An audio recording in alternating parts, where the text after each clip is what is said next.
अस्सलाम वालेकुम।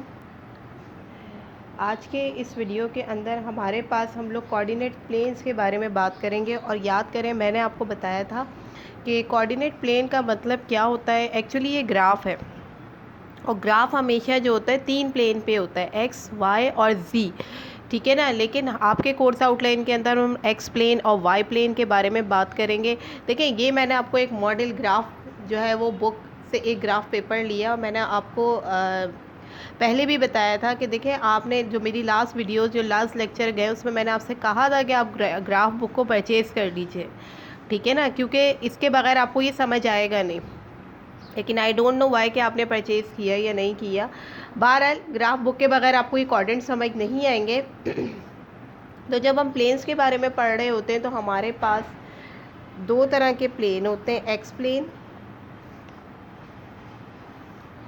ठीक है, और वाई प्लेन। आपने इस तरह से ग्राफ पेपर को 2 हिस्सों में, यानी 2 हिस्सों में डिवाइड करना है। ये देखिए, ये मैं आपके सामने बना, इसीलिए मैंने कहा कि ये मैं रिकॉर्डिंग में बताऊंगी, आपको वैसे समझ नहीं आएगा, तो रिकॉर्डिंग से आपको ये बासानी क्लियरली समझ आ सकता है कि यहाँ पर हम किस चीज़ के हवाले से बात कर रहे हैं।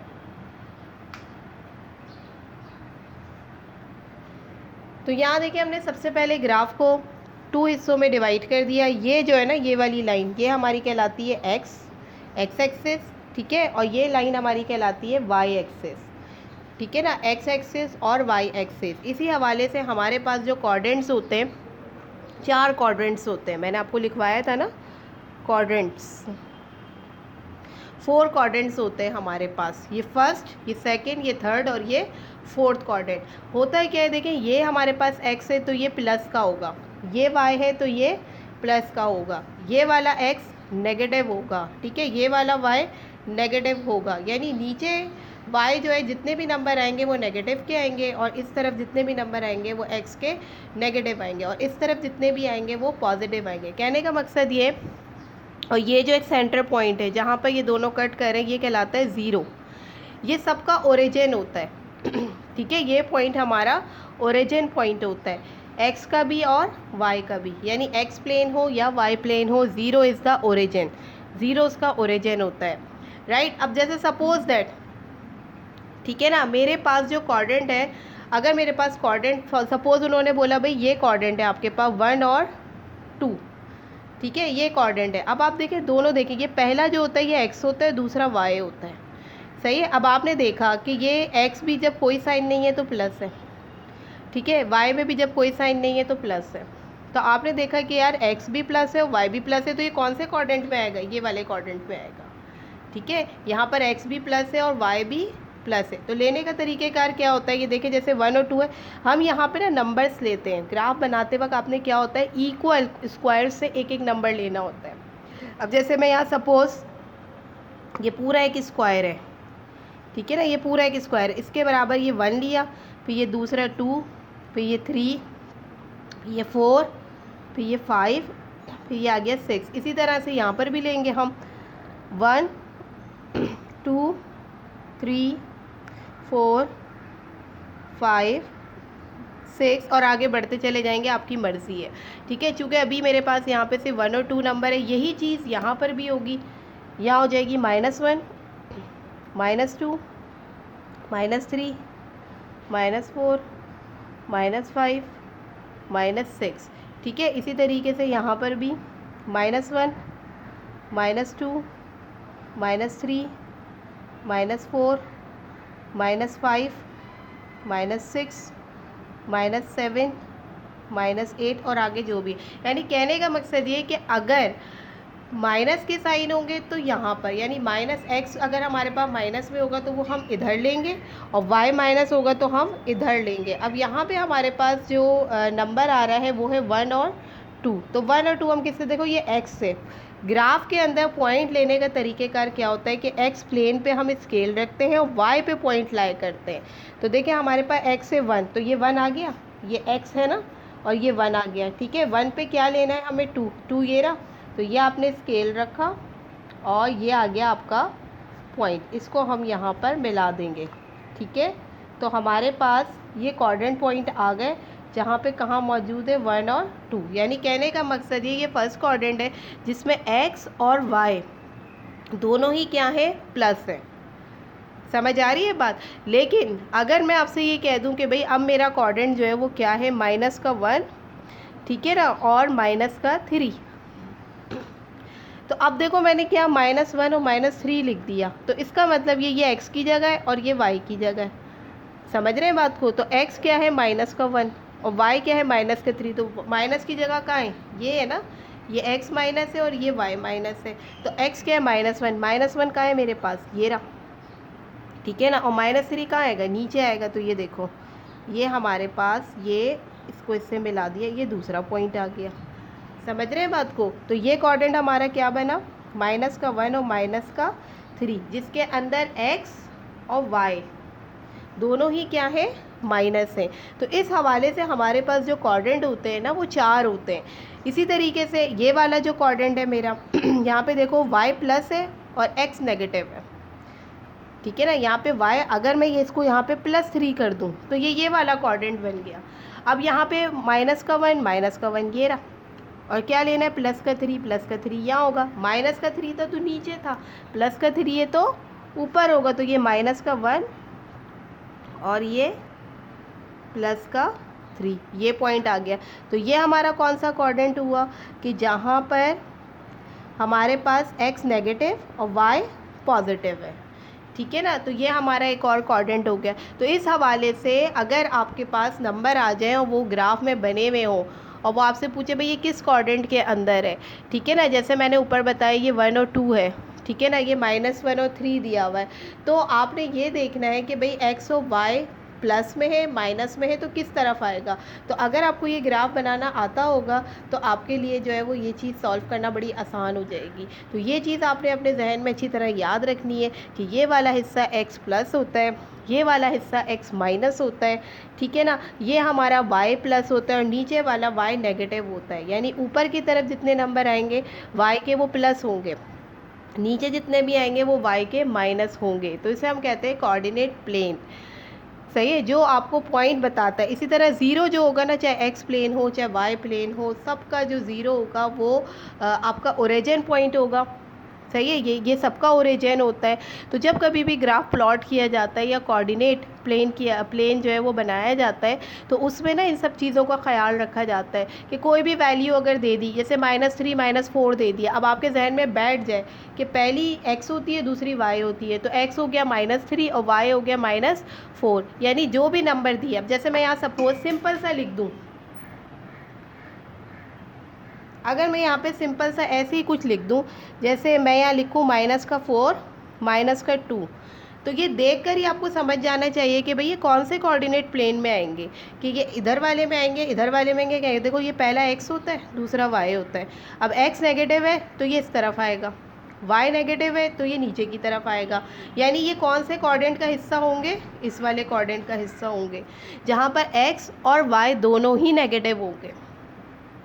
समझ आ रही है बात। तो ये वाली चीज़ आपके जहन में होनी चाहिए। इसी तरह अगर मैं लिख दूँ यहाँ पर सपोज़ 0 और 2, अब आप बोलो टीचर 0 तो सबका एक है, तो सीधी सी बात है, पहला नंबर x होता है दूसरा नंबर y होता है, तो x है 0 तो 0 तो सबका यही है, ठीक है ना। और y क्या है हमारे पास 2, तो 2 ये रहा, क्योंकि 2 प्लस का है, तो 0 पे 2 ये वाला पॉइंट आ जाएगा हमारे पास। तो कहने का मकसद ये है कि इस तरह से जो है वो प्लेन के अंदर पॉइंट्स को कोऑर्डिनेट्स के अंदर सेट किया जाता है ताकि किसी भी किस्म का कोई इशू ना आए। ये तो मैंने आपको कोऑर्डिनेट प्लेन के हवाले से एक्सप्लेनेशन दे दी और होपफुली आपको क्लियर भी हो गया होगा। और आपकी ग्लॉसरी में जितने भी ये क्वेश्चंस गिवन है इस टाइप के, जहाँ पे कोऑर्डिनेट्स गिवन है और आपको ये देखना है कि भाई मैं इसको कहाँ पुट करूँ या ये कौन से कोऑर्डिनेट में आएगा, तो अब बासानी आप इस वीडियो लेक्चर की मदद से कर सकते हैं। साथ ही साथ आप देखिए, जब मैंने आपको कल लाइव क्लास ली थी तो देखिए ग्लॉसरी का मतलब ये होता है अल्फ़ाबेटिकल। ये अल्फ़ाबेटिकल ऑर्डर आपकी जितनी भी मैथ्स की बुक है उसमें जितनी भी टर्मिनोलॉजीज आई हैं उसको इन्होंने यहाँ पे डिक्शनरी ऑर्डर में एक्सप्लेन किया है। तो जब हमने अल्फ़ाबेट ए का इस्तेमाल किया था तो जितने भी मैंने बताए थे कि सबसे पहले मैंने आपको बताया था एंगल। इस वक्त मैं एक दफ़ा और एक्सप्लेन कर रही हूँ ताकि आपको ये क्लियरली समझ आ जाए एंगल जो होता है ना हमारे पास 3 साइड्स होते हैं। इस हवाले से हमारे पास एंगल का निशान क्या होता है, ये। अब एंगल जो होते हैं ना हमारे पास मुख्तलिफ तरह के होते हैं, एक्यूट, राइट, ऑब्ट्यूज, सही है, रिफ्लेक्स, ये। और ये किस चीज़ पे बेस करते हैं ये भी मैं आपको बता दूं। देखिए हमारे पास एक सर्कल है, ठीक है, ये सर्कल पूरा का पूरा, ठीक है ना, इस तरह से होता है ना, आपने डी देखा होगा, ये पूरा का पूरा सर्कल जो होता है ना टोटल 360 डिग्री का होता है, ठीक है। अगर मैं इसका सेमी सर्कल कर दूं, जो हम डी इस्तेमाल करते हैं ना, ठीक है, ये डी जो है ना कितने का होता है, ये 180 डिग्री का। तो अब आपने जहन में ये रखना है कि देखिए ये जो डी होती है ना, इसका ये सेंटर होता है, ये 90 डिग्री होता है। तो वो सारे के सारे एंगल जो 90 डिग्री से लेस देन हो, यानी पीछे की तरफ हो, ठीक है ना, 90 से छोटे हो, लेस देन 90, वो हमारे कहलाएंगे एक्यूट एंगल। यानी अगर देखा जाए तो इसकी डायग्राम किस तरह बनेगी, ये बनाया, और एक्यूट एंगल हमारे क्या क्या होंगे, 30 है, 20 है, 25 है, 35 है, 40 है, 45 है, 50 है, ठीक है ना, 60 है, 70 है, 80 है, 85 है और 90, ठीक है ना। यानी 85 तक, 0 से लेके 85 डिग्री तक जितने भी एंगल बनेंगे हमारे, वो सब क्या होंगे, एक्यूट एंगल होंगे। तो आपके पास डी हो तो आप डी की मदद से बनाएंगे कि अगर डायग्राम के अंदर बना हुआ है 85 डिग्री, 65 डिग्री का, तो आप फ़ौरन समझ जाएं ये एक्यूट एंगल है। इसी तरह एक्यूट ट्रायंगल क्या होता है कि वो ट्रायंगल जिसमें जो एंगल दिया जाए वो लेस देन 90 हो, 90 से छोटा हो। दूसरा हमारे पास है राइट एंगल। राइट एंगल कौन सा एंगल होता है, जो 90 डिग्री का हो, यानी ये वाला एंगल, ये जो सीधा है ना, ये 90 डिग्री का एंगल, ये राइट एंगल कहलाता है। इसके बाद जो 90 डिग्री से बड़े होते हैं, सही है, greater than 90 degree and less than 180 degree, ये जो है ना हाफ, ये 180 डिग्री होता है, ठीक है। तो यहाँ पे क्या आएगा, greater than 90 degree and less than 180 degree, ठीक है ना। 90 से बड़े और 180 से छोटे, वो ऑब्ट्यूज एंगल कहलाते हैं। अब 90 से बड़े क्या हो गया, 100 है, 110 है, 120 है, 130 है, 140 है, 160 है। तो these are all the obtuse angle. इसी तरह रिफ्लेक्स एंगल हमारे क्या होते हैं, रिफ्लेक्स एंगल वो होते हैं जो 180 डिग्री से भी बड़े हो, यानी ज़ाहिर है वो नीचे की तरफ आएंगे। अब क्या होगा, 180 से बाहर होंगे तो 190, 200, ठीक है ना, क्योंकि पूरा सर्कल हमारा जो है वो 360 का होता है। साथ ही साथ मैंने आपको बताया था कि देखिए सर्कल का जो बिल्कुल सेंटर होता है वो सेंटर ऑफ द सर्कल कहलाता है। सर्कमफेरेंस भी मैंने आपको बता दिया, ठीक। तो ये भी आपको क्लियर हो गया होगा कि ग्रेटर देन 180 डिग्री, 180 डिग्री और डी आपके पास मौजूद हो तो ये सारे एक एक एंगल आप बनाएंगे। 90 डिग्री से छोटा होगा तो एक्यूट होगा, 90 डिग्री का होगा एग्जैक्ट तो राइट एंगल होगा, 90 से बड़ा होगा तो ऑब्ट्यूज होगा, 180 से बड़ा होगा तो रिफ्लेक्स होगा, सही है। तो ये चीज़ आपने अपने जहन में अच्छी तरह से बिठानी है और इसकी डायग्राम बना के काइंडली मुझे इमेज सेंड कर दीजिएगा। इसके बाद साथ ही साथ जो हमने कल की लाइव क्लास में लिया था उसमें एक चीज़ आई थी, एवरेज। एवरेज किससे कहते हैं, देखिए एवरेज का मतलब होता है छोटा, किसी भी चीज़ का छोटे से छोटा यूनिट, ठीक। अब जैसे अगर मैं आपसे बोलती हूँ फाइंड द एवरेज ऑफ 2, 3, 4, 6, 8, आपने इसका एवरेज निकालना है, ठीक है। क्या करना है, सोल्यूशन करने का किधर, क्योंकि ज़ाहिर है आपके पास इतना टाइम नहीं होता। आपने क्या करना है, इन सबको प्लस करना है, 2 + 3 + 4 + 6 + 8, माइंड में किया। अब कितने नंबर हैं ये, 1, 2, 3, 4, 5, ठीक है। अब इनको प्लस करो, 3 × 2 5, 5 × 4 9, 9 के बाद 6, 10, 11, 12, 13, 14, 15, फिर 16, 17, 18, 19, 20, 21, 22, 23, तो हमारे पास आ गया 23/5। फिर 23/5 को आप डिवाइड करेंगे और आपके पास क्या आ जाएगा, एवरेज आ जाएगा। एवरेज का मतलब क्या होता है, पर, यानी छोटे से छोटा। जब हम कोई बहुत बड़े अमाउंट को उसका एवरेज निकाल रहे होते हैं ना, तो हम बोलते हैं ना भाई आपका एवरेज रिजल्ट क्या है, एवरेज रिज़ल्ट का मतलब होता है कि अगर आप 5 सब्जेक्ट की तैयारी कर रहे हैं तो 5 में से पाँचों के रिज़ल्ट से आपका रिज़ल्ट बेसिकली एवरेज क्या बन रहा है, कि किसी सब्जेक्ट में आप जो है वो 50% मार्क्स लेते हैं, किसी में 70% लेते हैं, किसी में 80% लेते हैं, तो ओवरऑल एवरेज आपका क्या बन रहा है। तो हम क्या करते हैं, उन तमाम तर मार्क्स को ऐड करके और जो टोटल सब्जेक्ट्स है उससे डिवाइड कर देते हैं, तो हमें पता चल जाता है कि भाई इसका एवरेज रिज़ल्ट ये है। ठीक है ना। तो एवरेज निकालने का तरीक़ेकार ये होता है। तो आज के वीडियो के अंदर हमने ये जो कल आपको जितनी भी चीज़ें बताई थी उससे रिलेटेड इन पॉइंट्स को मैंने क्लियर कर दिया है। ठीक है ना। होपफुली ये आपको समझ पे आ गया होगा। अब इंशाअल्लाह ताला आप मुझे इसके तमाम तर काम भेज दीजिएगा, इमेज सेंड कर दीजिएगा ताकि मैं इसको क्लियर कर सकूं।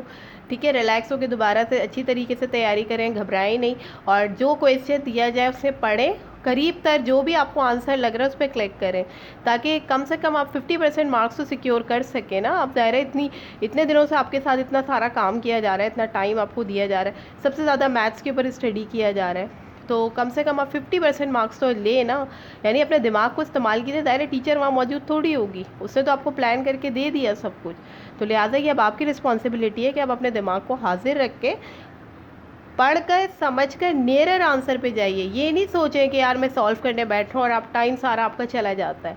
मुझे पता लग गया है कि आपका टाइम जा रहा है, आप पढ़ के पूरे पे क्लिक लगा ही नहीं रहे, तो लिहाजा इस चीज़ का प्लीज़ ख्याल रखें ताकि अल्लाह करे आपका इंशाअल्लाह रिज़ल्ट जो है वो पॉजिटिव आए और आप जो है वो अच्छे तरीके से जो है वो वहाँ पर कामयाब हो सके। तो लिहाजा ये सब उस वक्त पॉसिबल है जब आप अपने दिमाग को भी अटेंटिव रखें। नेक्स्ट वीडियो में मुलाकात होगी। जज़ाकल्लाह।